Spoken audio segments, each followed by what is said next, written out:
Back to news. రైతులకు bonus పడాలంటే స్థానిక ఎన్నికల్లో కాంగ్రెస్ ను ఓడించాలన్నారు మాజీ మంత్రి హరీష్ రావు. సిద్దిపేట జిల్లాలోని చిన్నకోడూరులో మొక్కజొన్న కొనుగోలు కేంద్రాన్ని పరిశీలించారు హరీష్ రావు.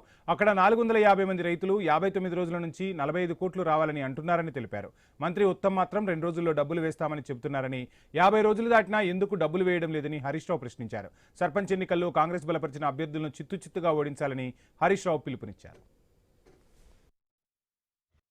రేవంత్ రెడ్డి గారు నిన్న మొన్న మాట్లాడుతూ నేను బతుకమ్మ చీరలు ఇచ్చిన, ఇందిరమ్మ చీరలు ఇచ్చిన, ఆ చీర కట్టుకుని నాకు ఓటేయింది అని మాట్లాడుతున్నావు. అసలు నిస్సిగ్గుగా నువ్వు ఇచ్చిన చీరలన్నీ దానికి ఇచ్చిన ఒక్క చీరకు ఊకే మళ్లీ నేను చీరలు ఇచ్చిన అని చెప్పి మహిళల ఆత్మగౌరవాన్ని దెబ్బతీస్తున్నావు. కేసీఆర్ గారి ప్రభుత్వం ప్రతి పండగకు కూడా ఇచ్చింది.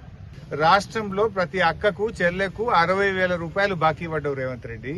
నువ్వు ఓటు అడగాలంటే ఈ 60,000 రూపాయలు ప్రతి అక్కకు చెల్లెకు ఇచ్చినాక ఓటు అడుగు. నేను చీర ఇచ్చిన ఓటేయమని అడిగే హక్కే లేదు నీకు. ఇవాళ రైతులకు ఏం చెప్పినావు? రుణమాఫీ చేస్తున్నా అని చెప్పినావు. రుణమాఫీ అయిందా? నువ్వు బోనస్ అన్నావు. పోయిన యాసంగి బోనస్ వచ్చిందా?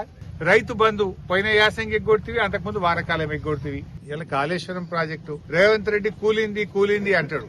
కేసీఆర్ హరీష్ రావును బండగట్టి అనలేందో నాగార్జున సాగర్ లో వేస్తా అని మాట్లాడండి. ఒకసారి సిద్దిపేటకు రా, నీకు బండగట్టి నిన్ను రంగనాయక సాగర్ లో ఎత్తేస్తా. నువ్వు మునుగుతావా తేల్తావా చూస్తాం.